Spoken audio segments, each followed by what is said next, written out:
Hi, I'm Kibbs. And I'm G-Man. I'm all about art, comics and movies. I'm passionate about martial arts, comics and movies. And we're the Brothers Geek Out podcast. Join us every fortnight while we dive into the world of pop culture, from movies, gaming, TV shows and comics. Real world issues, mental health and everything geeky in between. So if you're ready to geek out with us, hit play to join the conversation. This is the Brothers Geek Out podcast.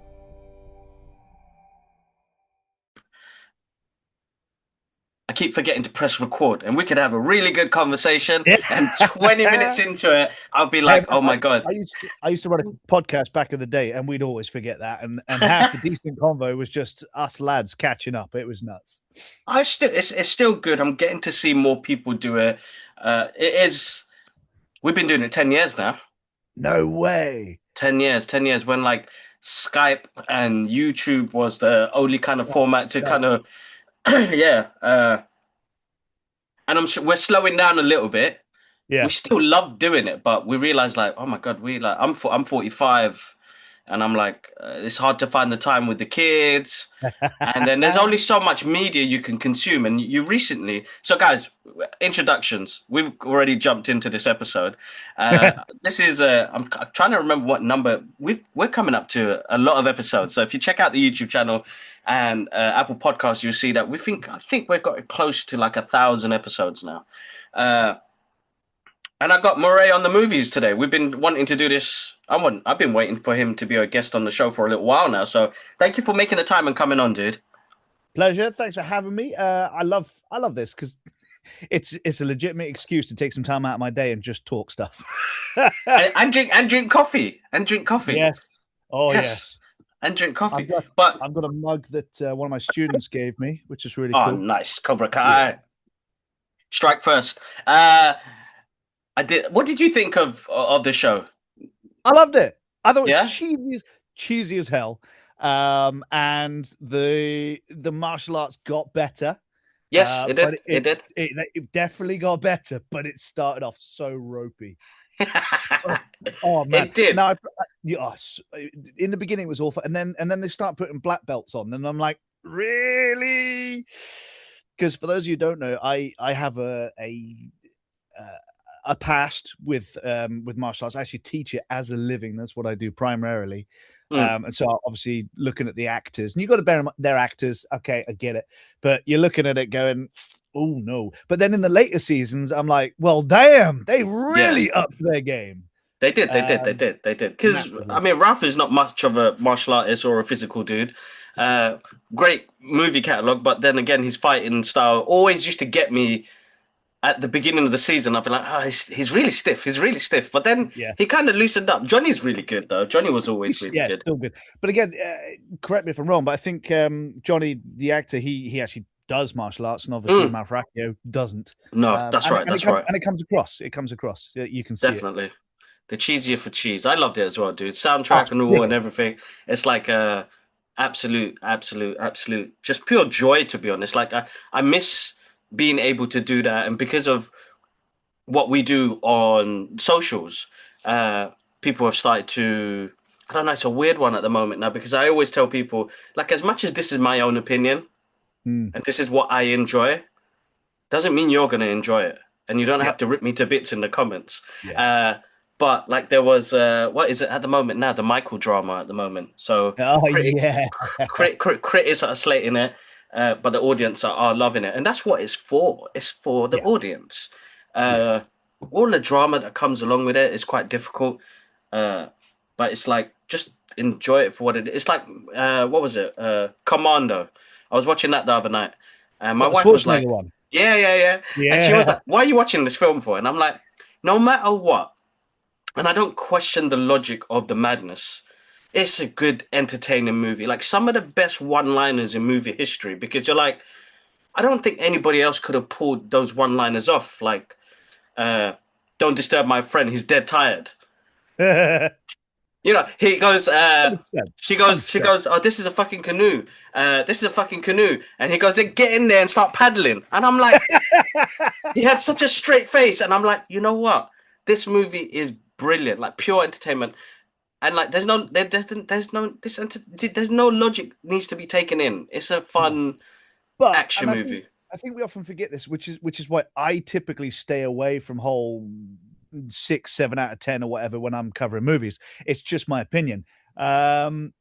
Critics have to look at it from a critical standpoint. Mm. So critically, the Michael Jackson, I've not seen it. Critically, the Michael Jackson movie might be terrible, badly put together, highlighting just the best bits of his career. So it's more of a highlights reel. So the critics may have a point, which of course the audience is going to disagree with because they're there to be entertained. And I think this is a handicap of critics, which is why when I try and look at a movie, I've said it often, the movie is absolutely terrible, but I enjoyed the heck out of it and it's well worth it. Like, I want to be entertained for 90 minutes and it did its job. Great. Exactly. Carry on. Yeah. Exactly. I think it gets to a point where it can be far too serious. I mean, I don't know recently if you heard about A24 rewrite. Well, they're going to do a remake of Jean-Claude Van Damme's Bloodsport.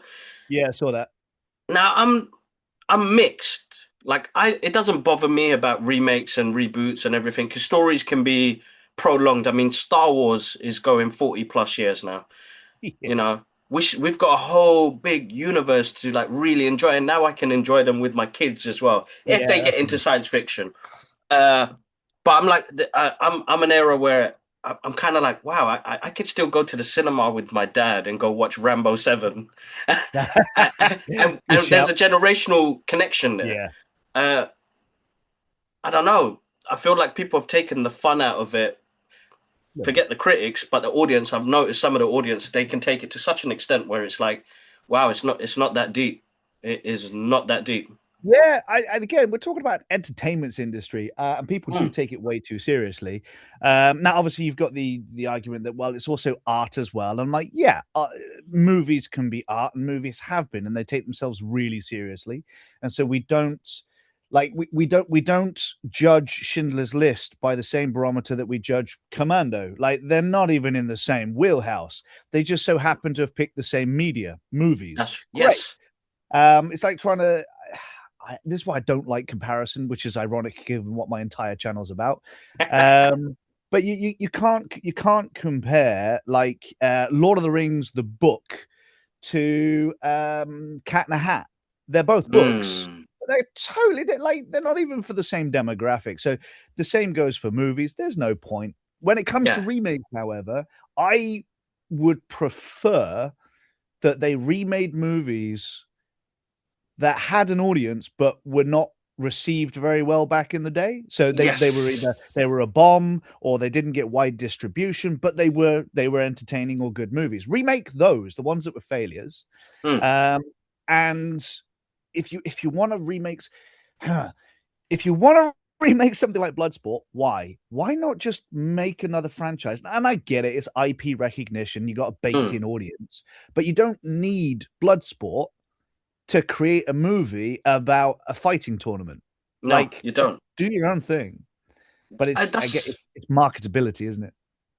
But I'm afraid because for me, it's more like I adore that movie. That movie again, like just you can't get that same charm again. Like it's lightning in a bottle. It's like Back to the Future. You can't replicate that. I have a hard line on Back to the Future. You do not remake that. Like they won't. I met Bob Gale a couple of years back, and I asked him because I've always read what he said. He goes, never. He said, I've got a T-shirt where it says, "Can never remake Back to the Future again." They can't. It's lightning in a bottle. Like, how do you? Like, I've seen the clips that they did with the AI clips they did with Tom Holland and Robert Downey Jr.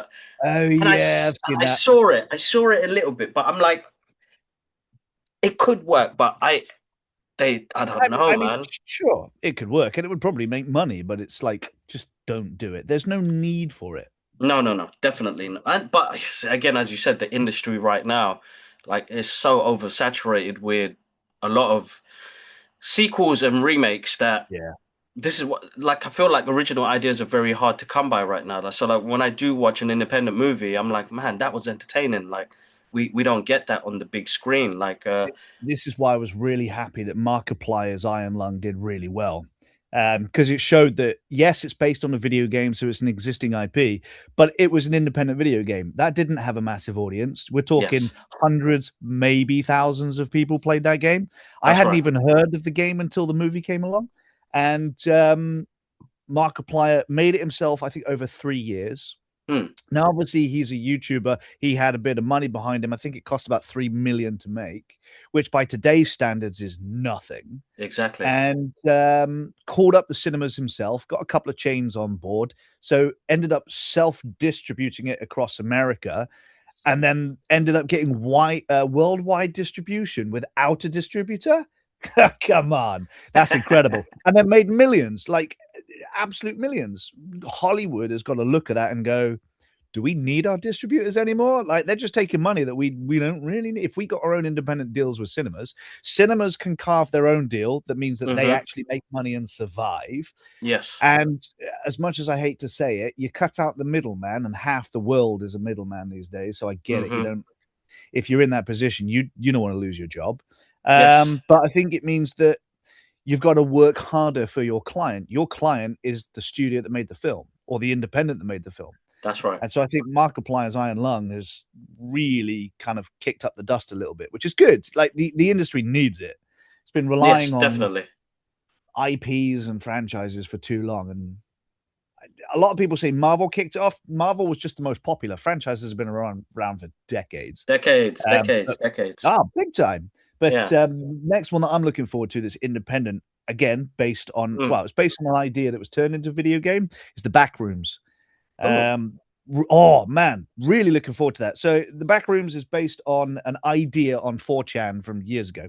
okay. And it's basically what happens if you glitch out of reality, like a video game character glitches through a wall. What happens if you glitch out of reality and you find yourself in a new reality and you find yourself in the back rooms? And I won't say too much about it because there's lots of different ideas because the internet built on the ideas from this one thread on 4chan. And so there's Mm. lots of different mythologies and laws around it. But it's an independent movie. I think it's A24, based on an idea that was turned into video games. And they managed to get Chiwetel Ejiofor on board with this tiny Wow. little movie. And I'm like, so now we've got, in my opinion, Chiwetel Ejiofor is a star. Like ever since Serenity, and he Hmm. played the bad guy in that, or rather he's neutral. I was like, Yeah. that dude is incredible. So I've loved him since then. But they were able to attract a mainline actor to this tiny little project. Okay, good. This is the direction we want to go in. We want to see our actors 100%. in interesting movies. And I forget who said it, but it was one of the critics, and they weren't too far wrong. They were like, movie stars are going to die with franchises because you don't go to the cinema to see Chris Evans. You go to the cinema to see Captain America. Captain America, I was yes. like, That's right. yeah, that's a problem because then you can't market your stars, and so they That's right. can't change franchises. They're stuck with a franchise because people want to see Captain America. And lo Mm. and behold, who's returning to DC to try and save Marvel because the MCU is kind of faltered recently? It's Robert Downey Jr. and Chris Evans because people want to see their characters. Yeah. There's some problems. Yeah. No, definitely, you're right. You're right.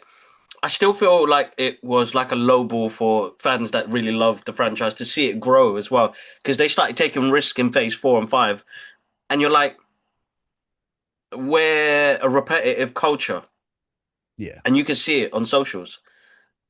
Everybody does the same thing. Yeah. Every video, it's the same thing. It's like, how many times am I going to hear the same song again? We're Yeah. so. I feel like it's like, just like, I don't know. It's like it's programmable basically. It's programmable. It's what they did back in the 80s and 90s when it came to the type of music they played on the radio compared to what we were listening to in Awesome. school and stuff like that. So it's like what they could control with what's always out there. So it's repetitive. It's like nothing. It's nothing creative and it's nothing different. It is creative still, like, because I feel like people have got creative, but it's Yeah. repetitive, and we're used to seeing that repetitive in music, in movies, in art.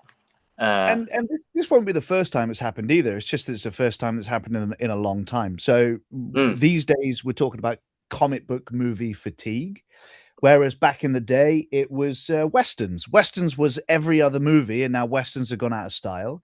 Then Yeah. it was pirate movies, but they became A, too expensive to make, and B, they were everywhere. And so you don't really see them anymore other than Pirates of the Caribbean. Hmm. And now it's the same again, but it's comic book movies this time. Give it another 20 years, it'll be a different genre of movie. So you're absolutely right. It just goes round in circles. It's just It will the genre. do. It will do. Yeah. It will do. I still love spaghetti westerns, though. I grew Oh up on man, that. they're great. Yeah, spaghetti And I westerns. I really mean, like. go on. Carry on, Sorry, bud, you were sorry. saying? I was going to say I really enjoyed the Magnificent Seven remake with Denzel Washington. Yeah, Brilliant movie. Loved it was really good. Really Yeah, good. and Really then good. Really good. what was the last one with? It was a Netflix release, which was a shame, and it was with the guy who played Kang the Conqueror, whose name escapes me right now. Oh my God, Jason. Not Jason. Oh my God. Yeah, I know which one you're talking about, though. No, I had Idris Elba as the bad guy. that's right. Yeah, and that was great as well. So you can get these Dude. one-off really good from the genre, but the genre played out years ago. And unless Disney do something really big and not just play the old tunes, i.e., bringing back Captain America and Robert Downey Jr. as Doom, I think the MCU will go the same way. Like it'll be played out. They'll have to do something with it, but it'll go the same way as westerns and pirate movies. Mm. No, that's right. Exactly that. Exactly that. He played Rufus Buck. It was a movie called The Harder They Fall. That's the one. That was really good. It was Very incredible. good. Very good. Yeah.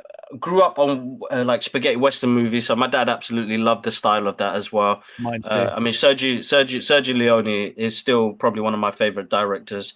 So good, man. Tension. I mean, I know a lot of it came from Akira, Japanese director. Yeah.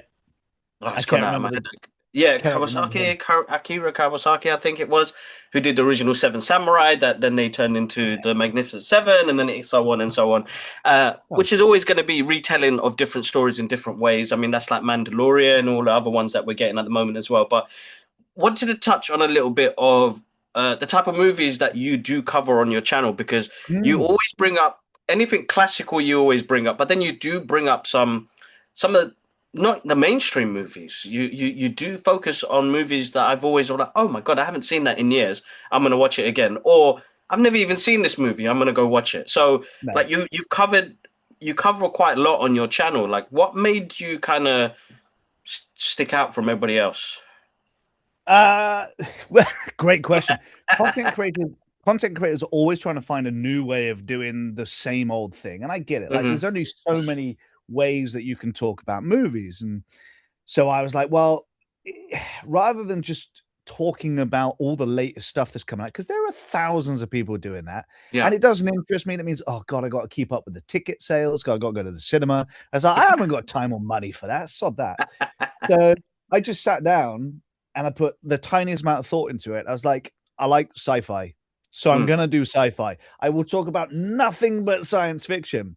Thankfully, sci-fi has a lot of subgenres. Yes, it does. So yeah, sci-fi is such a big thing. There's got loads of subgenres, but also because sci-fi is a bit niche, there are lots of low-budget sci-fi movies that people haven't seen. But because of the type of person I am, I will hunt them down and I will go and find them. If I have to buy the DVD, if I have to do different subscriptions just to watch that. Like I bought Apple TV Plus for 1 month. Is it Apple TV Plus? Is that what it's called? Apple, whatever it is. Yeah. Just so I could watch Silo and Tom Hanks science fiction that I couldn't see anywhere else. And so I caught up with all these sci-fis and cancelled the subscription. I'm like, right, I'm done with that. We're good. Yeah. Although I might have to go back and get it again unless they release it on DVD, because Silo season 3 is coming out and I haven't seen that yet. Yes, that's right. The trailer came out. Yes. Yeah. And then I did that for nearly a year because I've watched so many sci-fi. So I know about the obscure ones and I know where to find them. Or I've got them on DVD because I've got about 4,000 DVDs. And if I went to HMV and I saw a sci-fi and I didn't know what it was, I'd just buy it. Like if it's cheap enough, I'll buy it and give it a go. Yeah, and these days with PEX, you can do the same thing, like 50p for an old sci-fi. Bloody brilliant. Yeah, give it to me. Give it to me. I'll take it. I don't know where you got the space for that, dude. I love it. No, all of mine. I'm looking at it right now. It's all underneath the stairs. I used to have them up on shelves, but then the collection got way too big for the shelving units. So I collapsed the shelves and put them underneath the stairs. And I'll go through them every so often, grab a whole bunch. Like, right, this week I'm going to watch 3 or 4 of those because I don't sleep Nice. much. Okay. No, somewhere between 4 and 6 hours a night. So I'll watch something, and then I did, what was it? Solomon Kane. I have Solomon Kane the DVD, and I was like, I know it's not sci-fi, but I love it. So I covered Solomon Kane. Ended up being one of my most popular videos in a while. I was like, right, okay, so we're going to expand. So now I do sci-fi, fantasy, and things that feel up Different. my street. Yeah. A little bit different. No, it's good. And it keeps the channel different, and it pushes me as well, because inevitably people bring their own opinions, which is great. Like, that's what we want. And like, hey, have you seen this movie? Have you seen this movie? So the biggest thing that I have realized since starting the channel is that I have not watched as many movies as I thought I had. Like, there are still plenty I'm missing. Yeah. And so people will happily point them out, which is great because it means we get to watch new stuff or old stuff, but for the first time. No, that's absolutely amazing. I think we've got an abundance of science fiction, fantasy, well, just a film in general that we haven't seen. Like, I've suddenly gone back into getting back into my martial art movies again, and I think that's because of like what they said about Bloodsport. I was like, I really loved that movie. And my dad was a kickboxer. I learned martial arts because of him. He was a sensei. That's cool. Mugendo, so kickboxing was the thing. So I grew up with Jackie Chan and Jean-Claude Van Damme, and I was like, man, I want to ass like that, and I want to do the splits like that. For me, it was a Power Rangers. So born in the 80s. Yeah, born in the 80s, growing up in the 90s. And I think Power Rangers started, I think it was 1992, the Mighty Morphin Power Rangers. And I watched it for the first time back in the early 90s. I was hooked on martial arts ever since. So I went out and I was like, right, I got to find all these martial arts movies. And thankfully back then, my dad had a collection of westerns and martial arts movies in his VHS collect, and so I was like, right, I'll just sit down and watch all them. So I was watching like Cyborg and Bloodsport and a whole bunch of Steven Seagal movies, like from the age of about 8. and I was hooked. I was like, right, and I started practicing like spinning kicks and all sorts in my bedroom. Cracked many a bone on the furniture, but never stopped, and eventually got myself into a proper school and learned the real thing. Nice. That's good. That's good on you. Good on you. Yeah. We're a family of martial artists now. My brother went into traveling and MMA and amateur fighting and all the rest of it. My younger brother and sister, they were like, I think I'm done. But me and my middle brother, we continued it, and we do it now. I teach the girls now as well. Nice. I feel like it's something really cool to kind of pass down onto them as well and give a discipline and help with, like, it really did help out. But yeah, I'm going through that phase right now. I watched Rumble in the Bronx last night, and like Jackie, I feel like Jackie was like peak. Yeah. I don't know. It was like really peak. Like, even the direction, like, it's a corny, cheesy movie. There's some one-liners in there. I'm like, how did they even get away with that? Because like now you'd get ripped to shit for it, and it's like, but it worked, and it worked for Jackie. But some of the stunts he pulled off, and man, his kung fu was like, when he was working with the dummy, I was like, his Wing Chun was really good in that scene, and I was like, oof, I want to be able to. I practiced it for like a couple of months. I remember just before COVID kicked in, and then they had to close. They had to close the school down, but I remember going every week, and I was like, oh my god, like my forearms were destroyed. But I remember taking on the kata and like still practicing it now when it comes to like my breathing techniques, and like I suffer chronic pain, so it really helps out with the pain that I suffer on a daily basis. That inner chi, man, that inner chi really is like something that I think people should know about. Like, you don't realize what you can manage without taking any kind of Western medication and things like that, by just control over what you can do physically and mentally as well. There are days, I maybe have to jump on that ibuprofen, but other than that, like the common cold, no, you can fight through that. We have ginger, we have garlic, we have all of these things that can help you. But remedies that we've forgotten about because we rely too much on pharmaceuticals these days. Yeah, that's it's quite a lot. It's quite a lot. But yeah, anyway, without going into that side of things, I want to talk about Event Horizon because it's one of my favorite films as well. And I remember, I think that's how I probably came across your page, and you were talking about Event Horizon. I was like, oh my god, this movie was so good to a level where So it good. wasn't just the science fiction, the horror, Sam Neill, Lawrence Fishburne. You're like, oh my god, like this is like brilliant. We will never get movies like that again. Impossible, absolutely. Like and they sort of tried. What was it? Ash. Did you catch Ash? Oh yes. Yeah, like I was so hyped for Ash because the trailer made it look like a modern Event Horizon. Yeah. I'm like, oh, this is gonna be good. I was like, oh no, they missed the mark so hard. Because they I think they wimped out with the ending. 100%. Don't get me wrong. 100%. Gory, and they played around with the storytelling. It wasn't all chronological because you had flashbacks and trying to figure out what was going on, and then it just ended up being some thing in the ground. I was like, all right, okay. Whereas with Event Horizon, I think one of the reasons that it's like really good, and not everybody, but a lot of people don't notice it until you point it out to them. There is no alien. That and when I first, because I was a bit of an idiot, when I first realized that many moons ago, I was like, holy crap, it's completely psychological and a bit of gore. The fear comes from what could be, because like most movies, as soon as Sam Neill becomes the bad guy and Captain Miller starts, hitting him, and they actually get into it, the tension and the fear is gone. You're just in a bit of an action movie now.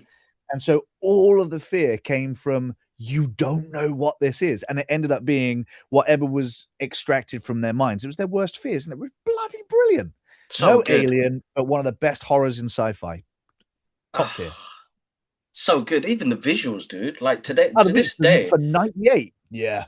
Bro, like the visuals, the ship, the craftsmanship, like every time I watch a making of that movie, I'm still in awe with like some of the stuff that they got up to back in the days, because it's like, oh, it's crazy. That it doesn't have that physicality to it. It doesn't have that tangible feeling. Like I feel like if I could walk the decks of that ship. Yeah. And you could, because again, old sci-fi to new sci-fi, they built it. The ship was physically there, which means that you've got something that your actors can interact with. Yeah. Now, don't get me wrong. I appreciate that sci-fi's got, that CGI's got its place. So, as an example, there's a director called Simon who's on TikTok, which is where I spend most of my time. And he's making a sci-fi now, but he's making it for next to nothing. And as a result, obviously, it is cheaper. I wouldn't say easier, because he's having to do it all himself, and he's teaching himself a lot as he goes. But it's going to be cheaper for a small indie director like that to use CGI. Otherwise, his movie would never be realized. But if you've got, I think it was what, Paramount? Yeah. Was it Universal? If you've got a massive studio behind you, and Event Horizon was a $20 million film, which is no small budget back in 98. You can afford to build the sets. Like, don't use the CGI when you don't need to. But and thankfully, Paul W.S. Anderson, because he's always used to be doing smaller budgets, that's exactly what he did. He builds as much as he can. Like, one of my favorite bits in Resident Evil, and this just goes to show that regardless of what you think about him, he's very savvy at what he does. In Resident Evil, there's a scene where the main characters are like going between, I forget, because it's been such a long time since I've seen the original one, whether they're going between tubes or boxes or something, but there's lots and lots of items. And all he did was he put mirrors at the end of the room to double the size of the space. You can't see the actors because he... Oh. Did we lose you, Moray? Hopefully we get you back. Some technical difficulties, guys. Give us a moment. Hopefully we get Moray back. Oh, there you go. You're back. Sorry, you were saying? Figure if it was my internet or yours. I have no idea. I was still... you're back. That's the main thing. As are you. Yeah. As I'll just say it again. Yeah, one of my favorite parts was in Resident Evil He used mirrors to double the size of the room, and I think he did the same thing in Event Horizon for one of the scenes, but I'm not too certain on that. And it just goes to show that if you're clever, you can save loads of money, rather than just. And the default seems to be, oh, we'll just fix it in post production with CGI.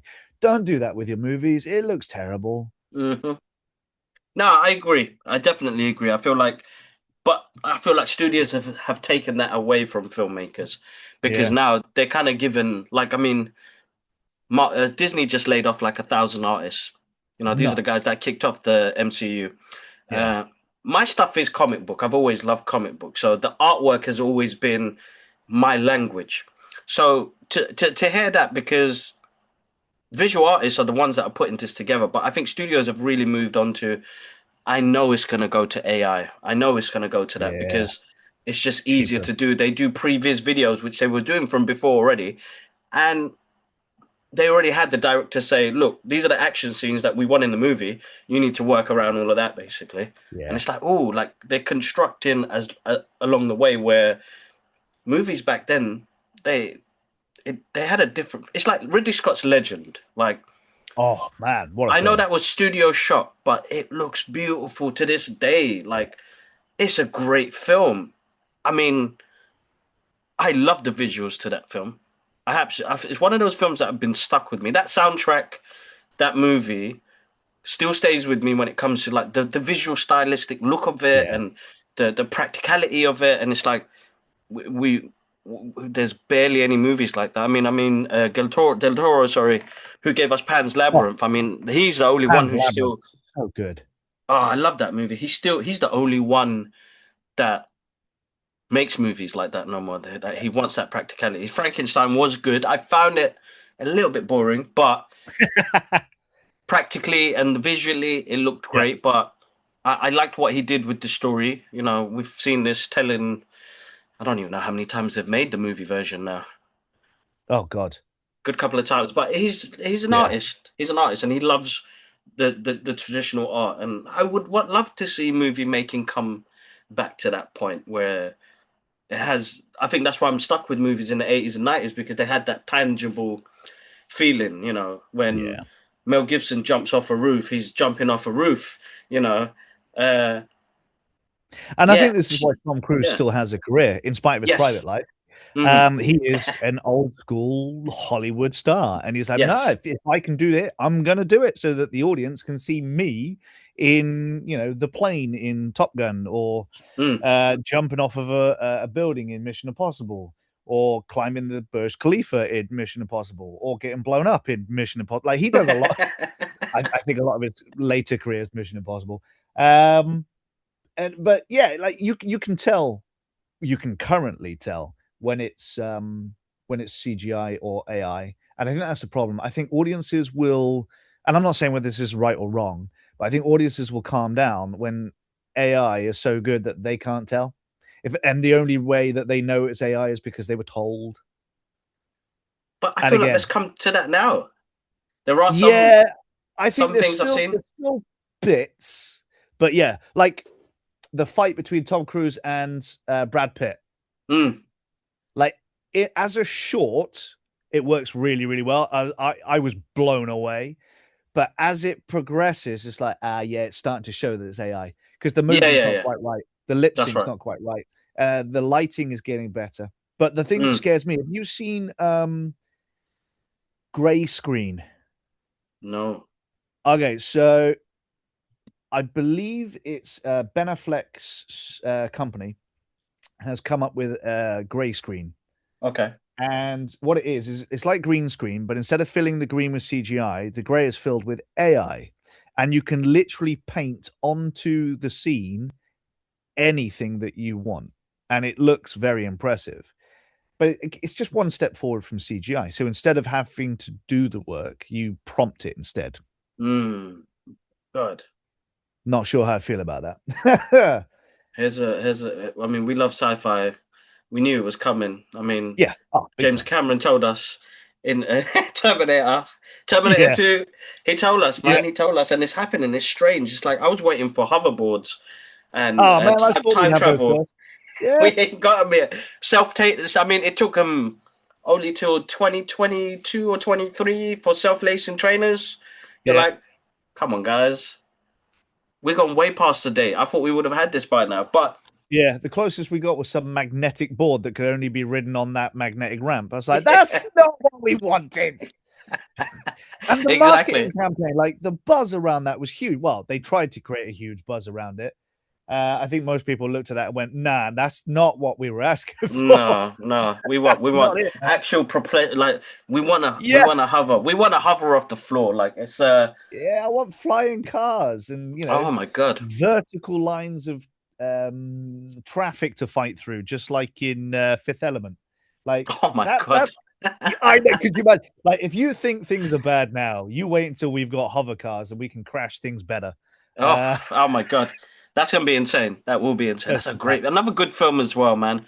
About the such a good- future. And again, it's a film that flopped. Yeah. It's a fantastic movie that made, I'm not going to say no money, but it was a commercial failure. But the importance of DVD mopped up on DVD and home theater or home cinema, which is what a lot of movies can't do these days because DVDs are on the way out. And I am not okay with that. No, am I, dude? No, am I? I still got my VHS player. That's how. Yeah, me too. That's how I roll in. You know, every time it breaks, I get another one. But like, I've learned to kind of technically fix it because I remember my dad back in the 90s, like messing with it, and I was like, you know what? If he's worked on it, I can work on it. You know.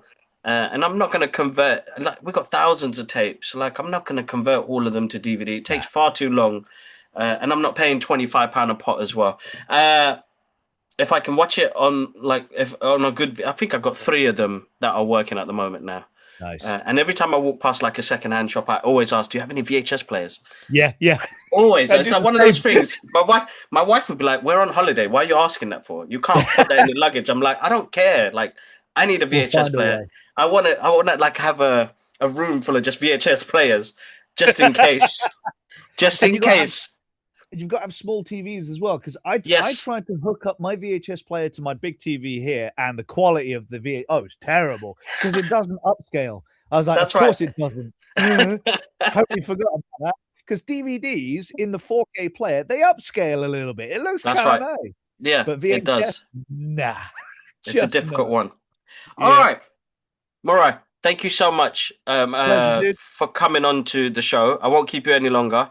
Plus, I got to go to an appointment as well, but it's always a pleasure to catch up with you, even if it's online or finally getting you on here. But yeah, where can the people find you, dude, before we log off? I'm on TikTok, Murray on Movies, and I've just started a YouTube channel under the same name. There's nothing up there at the minute, but I'll be doing longer form content because I love movies, and I think the biggest problem with TikTok is it's very short form content, and so I'll be going into a bit more detail. So yeah. Awesome. There we go, TikTok and YouTube. All right, guys. Awesome. Thanks again, dude, for jumping on. Pleasure. Cheers, bud. Take care. Have a good day, man. Thanks again. Awesome.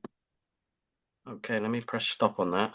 Thanks for watching, and make sure you follow us on all our socials. You got X, TikTok, Instagram, and Threads, and do subscribe to the YouTube channel for more of the long form content and the breaking news. Also, guys, if you guys are on the commute, you can find us on Apple Podcasts, Amazon Music, and Spotify.